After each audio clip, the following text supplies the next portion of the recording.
Bari muku wata wasa. Wani kalan wasa kuma? Kai dai ba a raba ka da shirmen banza wallahi.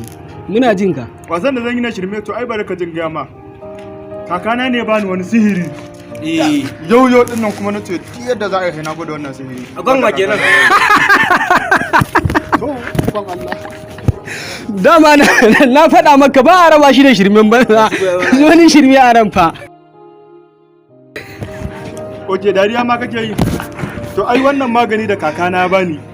Duk wanda na gwada akan shi zai koma shi ba maciji ba, shi ba tunku ba, shi ba agwagwa ba talo-talo ba.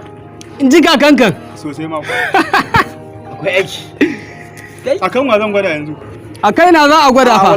Wallahi a kai na za a gwada. Ni in bayo yanzu a kai na gwada fa. Kai yawa a kai na za gwada. Wallahi a kai na za a gwada. To shikenan gwada kanka. Yawwa masha Allah a kai na za a gwada. Daman na ce ma a kai na za a gwada ai. A gwada a kai na mu ga me zai faru.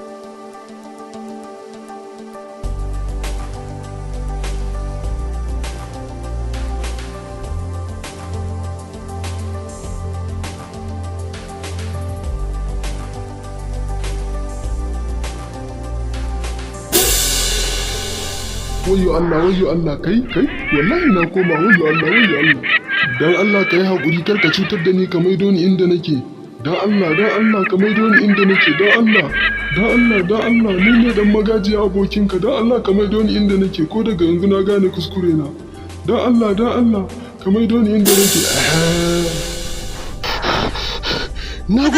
Nagode